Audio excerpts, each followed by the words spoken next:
We are hot on the heels of Apple's September event where they announced the iPhone XS, XS Max, XR, and Apple Watch. And in true Apple fashion, they are going to close out Techtober with their final event of 2018. The event is being held at the Brooklyn Academy of Music on Tuesday, October 30th.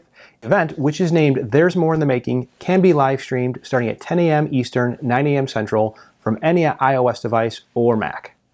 And what's new this year, Apple's actually allowing geeks like me, I assume like you because you're watching this, to view the live stream at select Apple stores.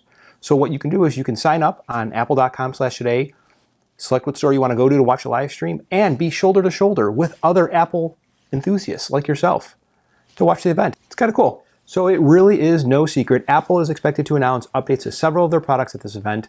These include Mac, iPad, and we should see updates to software, including iOS 12.1, in addition to macOS Mojave. Who knows, you might actually even see updates to some of the Pro apps. If you're someone who enjoys reading the tea leaves, this event is full of clues. First, starting with the title, There's More in the Making is obviously an homage to people, the creative individuals that use Apple products. From the venue selection to the bespoke hand-drawn Apple logos that Apple sent to 380 journalists, Apple is deliberate in all of its choices. Now, the most persistent rumor is that Apple's going to announce a new version of the iPad Pro that comes in two sizes. The new iPads will adopt the same modern design language that is found on the iPhone X. On the front, the iPad Pro will get an LCD display that goes edge to rounded edge. It will lose the chin, forehead, and side bezels, making the iPad Pro lighter and smaller than it has been before. This also means that Touch ID has been 86 from the device, and you will find true depth sensors in its place for Face ID. Oh yeah, you're going to get Memoji. So the consensus is that Face ID is going to work whether it's in portrait or landscape. Moving to the back of the device, you're going to find the same single lens camera system that the iPhone XR has today. What that means is that you'll be able to take portrait photos with your device. Now I know taking photos with an iPad, it's kind of frowned upon, but you'll be surprised. You go to Europe, there's a lot of people doing it. Looking at the internals, the iPad Pro will get the A12X system-on-a-chip processor. This will give the iPad plenty of headroom over the coming years and many iOS 8s to come. Now, I'm not going to get into great detail on whether or not the iPad Pro is going to get USB-C because I did a previous analysis on this, which I will link in the card above. But long story short, the iPad Pro will not get USB-C.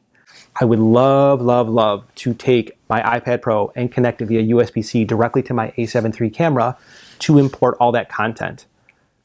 Yeah, I think it would be great if Apple updated the Photos import process as well.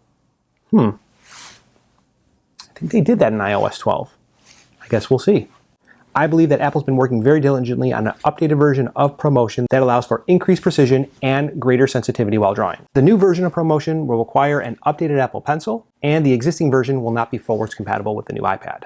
From a pricing perspective, I would expect that new Apple Pencil, if it comes out, it would be an increased cost, somewhere in the neighborhood of about $120, $130, and the existing Apple Pencil would drop in price somewhere around the name of $70. The rumor mill is deep with rumors coming to the Mac line this year, and the second product focuses on everyone's favorite underdog, the Mac Mini. Even though Tim Cook commented that Mac Mini is key to Apple's future, it hasn't been updated since October 14th, 2014.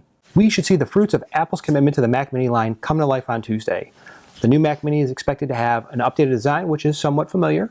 You'll have modern processors, updated storage configurations, and new I/O, such as Thunderbolt 3. I put together the next few items based on history of the product and how hardware platform upgrades are released. In recent years, Final Cut has been upgraded to a new feature version, such as 10.2, 10.3, 10.4. Each time there's a significant update to the computing platform.